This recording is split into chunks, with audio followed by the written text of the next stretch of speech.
released, and go ahead. Well, the whistleblower complaint came out, and then 2 days later, the aid was released. Who knows exactly why? But a lot of us are trying to put that pressure on.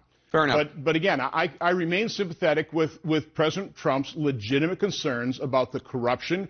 When you're going to provide hundreds of millions of dollars of hard-earned American taxpayer dollars into a system, you want to make sure it's not corrupt. I think he's been very consistent in his conversations with me and others that was his reason for withholding the funding. Yeah. So I think the thing is, when he spoke with President Zelensky on July 25th, the president, in all his opposition to corruption, only brought up 2 items. One of them had to do with CrowdStrike and this conspiracy theory that the Ukrainians actually hacked the DNC.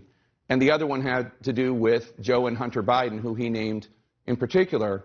And that's why a lot of the people who have testified, as we learned this week, and these are not anti-Trumpers, these are people who either work for President Trump right now or have worked for President Trump, they have testified that they came to see that when people talked about corruption, they meant Biden, that's what it actually meant. A lot of the people, whether it's Gordon Sondland or Fiona Hill or Lieutenant Colonel Vindman, one after the other, understood your point of view from the president opposes corruption in Ukraine, and who wouldn't oppose corruption, but that in actuality what they came to see was actually, and I think Fiona Hill used the term code, this was actually code for investigate the Bidens. Well, again, that's their impression. I've never heard the president say, I want to dig up dirt on a potential 2020 opponent. What I've always heard the president consistently concerned about is what happened in 2016.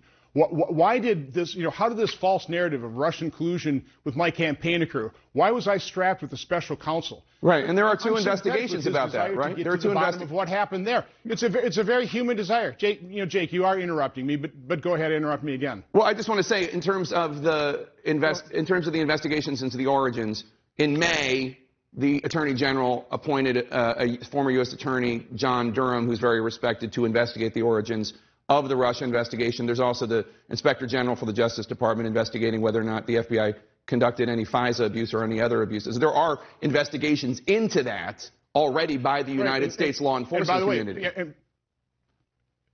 And by the way, I continue with my oversight with Senator Chuck Grassley, and some pretty interesting things have occurred. The Politico article back in 2017 named Alexandra Chalupa as an American Ukrainian that was hired by the DNC. Now, through Freedom of Information Act requests, we found out that she visited the White House 27 times during the campaign. In our oversight letter, we point out that she had a meeting with 68 Ukrainian journalists. A month later, the Black Ledger digging up dirt on dropping the dime on Paul Manafort occurred. And Nellie Orr also talks about working with a Paul Manafort's Ukrainian in prison politician that is completely admitted trying to dig up dirt on President Trump as well. So there's a lot of smoke out there. There's a lot of questions that remain unanswered. And from my perspective, it's a completely legitimate concern on the part of President Trump to find out what happened. I mean, why have I been tormented? Where's this effort to sabotage my presidency since the day after the election? I'd be asking the same questions. And by the way, I am asking the same questions. So that's not what President Trump is pushing for, though, when he talks about this DNC, CrowdStrike, server conspiracy theory. Listen to President Trump's former Homeland Security advisor. President Trump's former Homeland Security advisor, Tom Bossert, when it came out that President Trump was pushing for an investigation into this conspiracy theory, this is what Bossert had to say. It's not only a conspiracy theory, it is completely debunked. Let me just again repeat that it has no validity. The United States government reached its conclusion on attributing to Russia the DNC hack in 2016. So that's not me. That's President Trump's former Homeland Security advisor. But I want to ask you a question about that. No, listen. That is the server, and that is correct. But I just pointed out Alexandra Chalupa worked for the DNC. That is a question that remains open. Yeah. So that's a legitimate concern. One thing your CNN article asked was, why was this funding withheld? I would ask a different question. Why weren't the Ukrainians concerned about that well before I met with President Zelensky on September 5th? I was with President Poroshenko on December 18th. There's no problem about this. At the inauguration, this issue wasn't raised. I meet with Ukrainian representatives all the time. nobody ever raised the issue of the military funding being withheld. So, from my standpoint, this is the way I said it to President Zelensky. This is a timing issue. This is the end of the year. Let me ask you about that timing issue. I know Mick Mulvaney and Russ Vought, they're fiscal conservatives. Why are we spending this with 3 weeks left in the fiscal year? That's another plausible explanation. But the NSC officials testified that this wasn't about being a fiscal conservative from Mulvaney.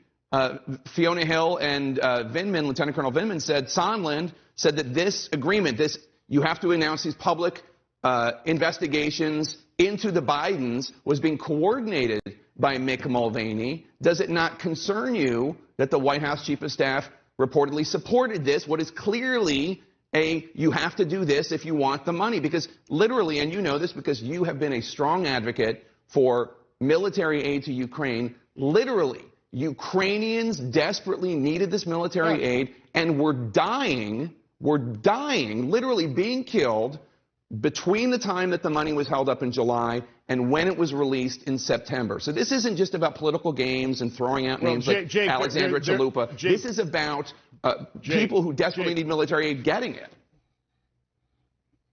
Jake, there's a war going on and people are dying. President Obama, we authorized $300 million of lethal defensive weaponry. He never supplied it. I would take things that Colonel Vindman says with a grain of salt as well, because in his testimony he said the Obama administration provided Javelin weapons. They didn't. It was March 2018 that 210 Javelin weapons were finally approved in terms of movement over to Ukraine. So again, yes, it doesn't concern you that Mulvaney is bringing up this quid pro quo. Why weren't the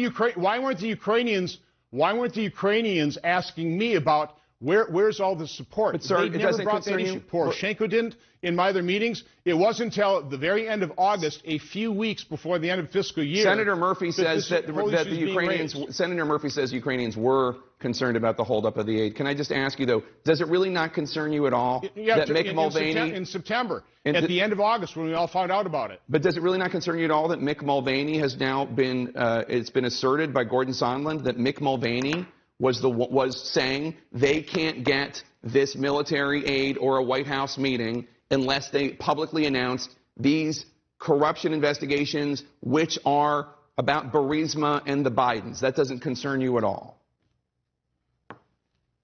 Well, from my standpoint, I understand that most of President Trump's advisors wanted the military aid released. And they were trying to figure out in some way, shape, or form to convince President Trump to approve that release. It's certainly what I was trying to do in my phone call to him on August 31st. So I don't have a problem with advisors trying to figure out some way, shape, or form to convince the boss to do this. But the relevant question is, even if it's for a political investigation to his my opponents? testimony is that when I raised the issue, he vehemently, adamantly, and angrily denied that there was any kind of condition to release that. He was concerned about corruption. He was concerned about the fact that Europe doesn't step up the plate and provide as much support as they really should because it's in their backyard. I'm just telling you what I know about my own conversation with President Trump. All right. Senator Ron Johnson, we appreciate your time today. Thank you so much.